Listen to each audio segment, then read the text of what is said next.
Our book's arguments are relevant here too. First and foremost, most obviously perhaps, like the United States in 2016, Brazilians face the specter of an authoritarian presidential candidate. My host, Rodrigo, requested that I do a little homework before my visit here, so a couple of research assistants at Harvard helped me do some research on Bolsonaro, and we applied our litmus test to Bolsonaro. Here are the results. You probably will not be surprised that he tests positive in flying colors. Indicator number one, does he reject democratic rules of the game? Throughout his career, as far as we can tell, going back to the 1980s, Bolsonaro has praised the military dictatorship and challenged the legitimacy of the post-1985 democracy. In 1993, he declared, "I am for dictatorship," called for the closure of Congress, like in Fujimori's Peru the year earlier. More recently, Bolsonaro declared that what happened in 1964 was not a coup. He promised a Chavista-like packing of the Supreme Court, and he questioned the legitimacy of Brazil's electoral system, calling it rigged. He just named as his vice presidential candidate a general who at various points has signaled his openness to a military coup.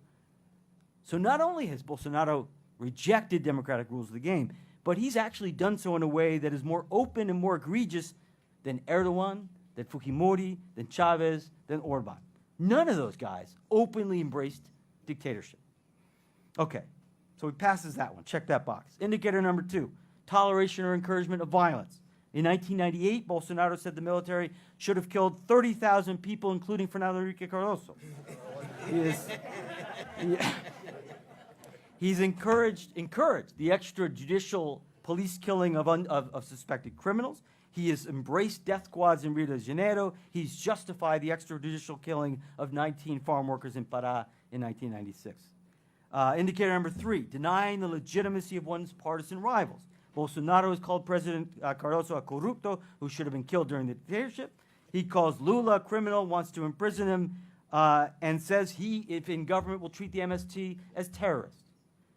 Indicator number four, a willingness to curtail the civil liberties of opponents. Bolsonaro has repeatedly endorsed the use of torture and extrajudicial killing, including against leftist politicians and activists. So Bolsonaro is a thoroughly authoritarian figure. That distinguishes him, and I think this is very important, that distinguishes him from all of his rivals, all of his major rivals in the 2018 presidential race. It distinguishes him from Alckmin, from Marina Silva, from Haddad, from Ciro.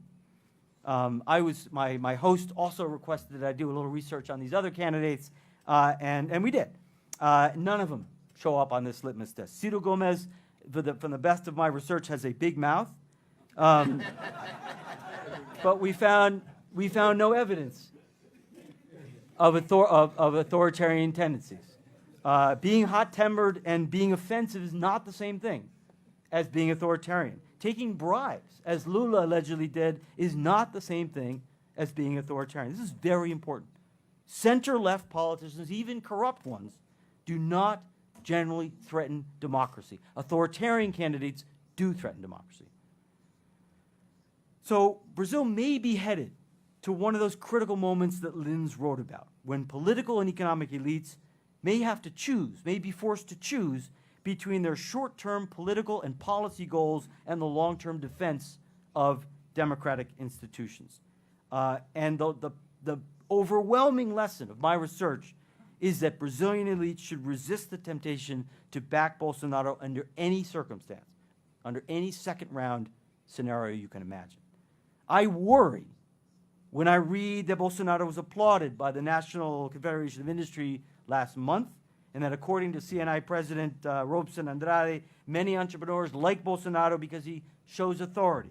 I worry a lot that business leaders will decide that Bolsonaro is worth the risk maybe because of the economic policies that Paulo Guedes can deliver, or maybe because it's just better than having to deal with a government led by Ciro or Haddad. This is the historic mistake that Italian liberals made. It's the mistake that German conservatives make. It's the mistake that U.S. Republicans are making today.